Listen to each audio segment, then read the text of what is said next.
দৈনিক বিভিন্ন জমিতে তারা নাঙল টানছে, কারণ কাজ করলেই মিলবে অর্থ, আর সেই অর্থ দিয়ে পরিবারের অভাব অনটন দূর হবে। তারা যদি নাঙল না টানে তাহলে তাদেরকে না খেয়ে থাকতে হবে পরিবার সহ। এই দুই যুবক গরুর বদলে নাঙল টানতে আসে সেই সকালবেলা, আর বাড়িতে ফিরে সেই সন্ধ্যাবেলা। আমার মতো এত সুখী নয় তো কারো জীবন, নয় তো কারো জীবন। অভাবের তাড়নায় গরুর বদলে নাঙল টানছে দুই যুবক। দিন মজুর কৃষক পেটের দায়ে প্রখর রোদে নাঙল টানছে।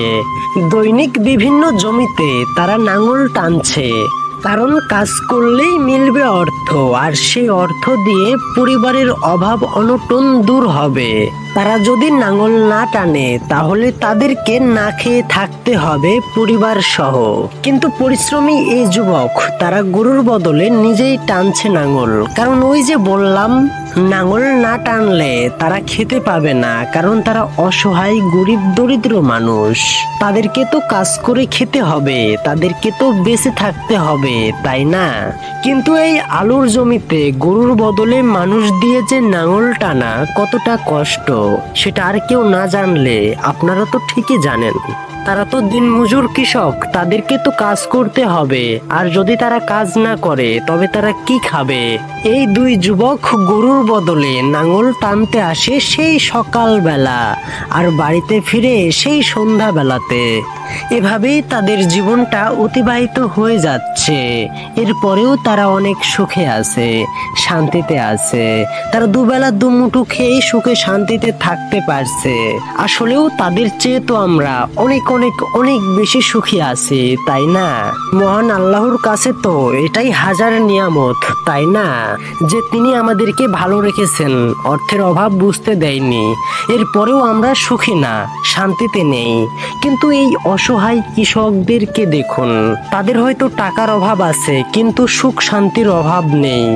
এই গরিব কৃষকগুলো এত কষ্টে থাকার পরেও তারা জানে কিভাবে সুখে থাকতে হয়, কিভাবে শান্তিতে থাকতে হয়, কিভাবে সমস্ত দুঃখ কষ্টগুলোকে হাসি মুখে মেনে নিতে হয়। আলহামদুলিল্লাহ, তাদের চেয়েও তো আমরা অনেক অনেক বেশি ভালো আছি, তাই না? আল্লাহ তাআলার কাছে এটাই হাজার নিয়ামত। আর এই ভিডিওর মাধ্যমে আপনাদের মাঝে তুলে ধরার চেষ্টা করেছি কিভাবে একজন গরিব অসহায় দরিদ্র কৃষক তাদের জীবিকা নির্ধারণ করে। আমি জানি না এই ভিডিওটা আপনাদের কাছে কতটা ভালো লেগেছে, কিন্তু একজন গরিব অসহায় দরিদ্র কৃষক এইভাবেই জীবিকা নির্ধারণ করে। আর এটাই হলো একজন কৃষকের বাস্তব জীবন। আমরা যারা গ্রামে থাকি তারা হয়তো বলতে পারবো আমাদের জীবনের সাথে এটা হুবহু মিলে গেছে। আর প্রতিনিয়তই আমি এরকম গ্রামের দৃশ্যগুলো তুলে ধরার চেষ্টা করি। যদি আপনাদের কাছে ভালো লাগে তবে আমাদের পেজটা ফলো করে আমাদের পাশেই থাকুন। আমার মতো এত সুখী নয় তো কারো জীবন, নয় তো কারো জীবন।